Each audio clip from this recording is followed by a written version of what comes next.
Margaret Thatcher est sans l'ombre d'un doute l'une des personnalités politiques les plus marquantes du 20e siècle. En plus d'être la première femme à diriger le gouvernement d'un pays occidental, elle est la seule à avoir gouverné le Royaume-Uni pendant 3 mandats consécutifs. Née en Angleterre en 1925, Margaret Thatcher passe son enfance dans un milieu de petits commerçants prospères. Elle apprend la valeur du travail dans l'épicerie de son père, particulièrement lors de la crise des années 30 et durant la Seconde Guerre mondiale. Son éducation est fortement influencée par les valeurs conservatrices du mouvement religieux méthodiste, lequel met au premier plan la rigueur et la discipline. Dès l'âge de 24 ans, elle devient candidate du Parti conservateur britannique. Suite à sa victoire dans la circonscription de Finchley en 1959, elle occupe plusieurs fonctions au sein du parti, notamment les postes de ministre des Transports et ministre de l'Éducation. En 1975, Margaret Thatcher est nommée chef du Parti conservateur, alors que le Royaume-Uni est frappé depuis une décennie par une grave crise économique, sociale, politique et culturelle. Ni le Parti conservateur, ni le Parti travailliste n'arrivent à résoudre les problèmes de stagflation, de déficit commercial et de grève syndicale. Margaret Thatcher accuse les politiques interventionnistes des gouvernements précédents d'être à la source de cette crise.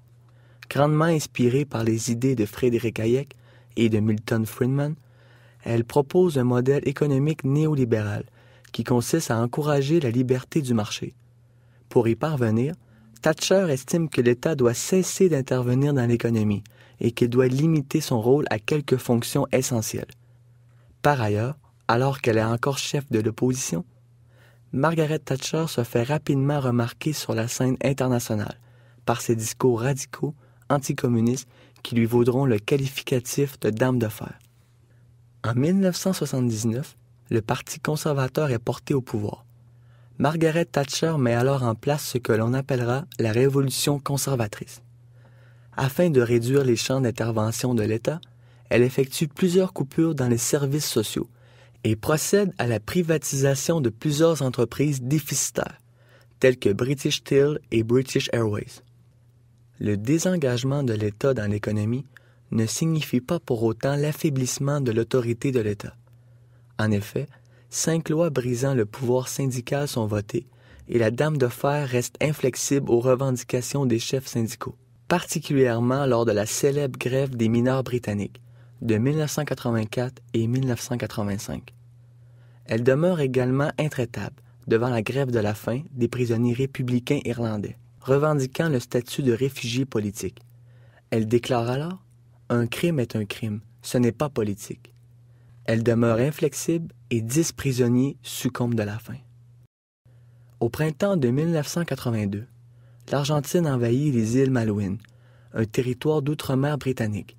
En dépit des négociations conduites par le secrétaire d'État américain Alexander Haig et par le secrétaire général de l'ONU Javier Pérez de Cuéllar, Margaret Thatcher reste déterminée à reprendre les îles par la force.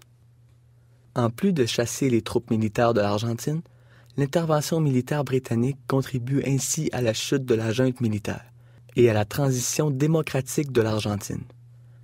Bien que son approche belligérante avait menacé son mandat au début du conflit, la victoire militaire du Royaume-Uni renforce sa popularité et sa crédibilité, tant au niveau national qu'au niveau international. Bien sûr, le personnage de Margaret Thatcher ne fait pas l'unanimité. Certaines critiques avancent que ces politiques libérales et conservatrices ont été profitables pour une minorité de la population, puisque sous son régime, les inégalités sociales se sont grandement accentuées. Mais plusieurs estiment tout de même que les politiques de Margaret Thatcher ont contribué à sortir le Royaume-Uni de la crise, notamment en créant des emplois et en stimulant les investissements étrangers.